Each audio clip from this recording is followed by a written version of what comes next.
আসসালামু আলাইকুম। আশা করছি সবাই অনেক বেশি ভালো আছেন। আমিও বানিয়ে ফেললাম কাচের মতো দেখতে সাবুদানার ভাইরাল কাচের রসমালাই। আশা করছি ভিডিওটি আপনাদেরও অনেক বেশি ভালো লাগবে। সাবুদানার কাচের রসমালাই বানানোর জন্য আমি নিয়েছি 200 গ্রাম সাবুদানা। সাবুদানাগুলো আমি এখন ধুয়ে নিব। আমি একটু বড় সাইজের সাবুদানাগুলো নিয়েছি। সাবুদানাগুলো ধুয়ে আমি দিয়ে দিলাম 1 চিমটি লবণ এবং 2 চামচ চিনি। লবণ এবং চিনি মিশিয়ে 20 মিনিটের জন্য রেখে দিতে হবে। এক্সট্রা কোনো পানি দিতে হবে না। যে পানিটা দিয়ে আমি ধুয়েছিলাম একটু পানি ছিল লাগানো, ওইটাই হবে। 20 মিনিট পরে আস্তে করে মাখিয়ে একটা ডো তৈরি করে নিতে হবে। আস্তে আস্তে করে একটু সময় নিয়ে মাখিয়ে নিতে হবে। আমার ডোটা তৈরি করা হয়েছে। এবার আমি হাতে একটু ঘি মাখিয়ে বলগুলা বানিয়ে নিব। রসমালাই যে সাইজের হয়ে থাকে বাজারে আমরা যেরকম রসমালাই কিনে খাই ওই সাইজের করে বলগুলো বানিয়ে নিতে হবে। আমি হাতে ঘিগুলো মাখিয়ে এখন বলগুলা বানিয়ে নিব। সবগুলা বল চেষ্টা করতে হবে একই সাইজের বানিয়ে নেওয়ার জন্য, তাহলে দেখতে অনেক ভালো লাগবে। আমি একটা একটা করে সবগুলো বল বানিয়ে নিচ্ছি।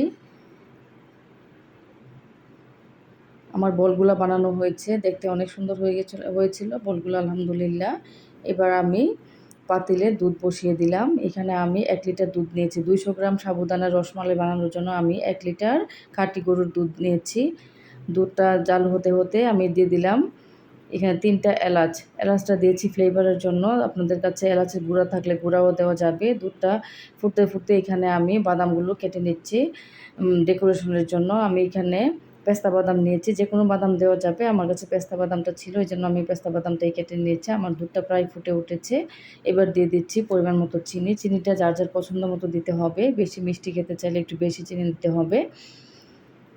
আমার দুধটা ফুটে গেছে। এবার আমি রসমালাইয়ের বলগুলো দিয়ে দিব।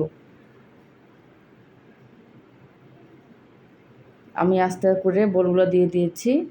বলগুলো দিয়ে আস্তে করে একটু নেড়ে ছেড়ে নিতে হবে। প্রথম অবস্থায় একটু বেশি জোরে নাড়া যাবে না। এবার আমি দিয়ে দিলাম 2 চামচ গুঁড়া দুধ। গুঁড়া দুধটা দিলে খেতে অনেক ভালো লাগে এবং অনেক সুন্দর একটা ফ্লেভার আসে। গুঁড়া দুধটা দিয়ে আমি আবারও একটু নেড়ে ছেড়ে নিচ্ছি।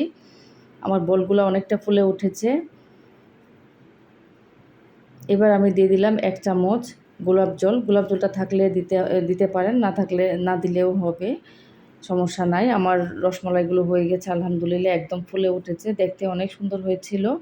এবার আমি দিয়ে দিচ্ছি কেটে রাখা বাদামগুলো। এত সুন্দর হয়েছিল আমার রসমালাইটা, আসলে আমি চিন্তাও করি নাই যে আমি এত সুন্দর করে বানাতে পারবো। একদম দেখতে কাচের মতো লাগছিল আর এত নরম এবং সফট হয়েছিল, আমি চিন্তাও করি নাই যে এত সুন্দর হবে রসমালাইগুলো। আমি হাতে নিয়ে একটা দেখাচ্ছি আপনাদেরকে কতটা সফট হয়েছিল এবং খেতে অনেক মজা হয়েছিল। আশা করছি আপনাদেরও ভালো লাগবে।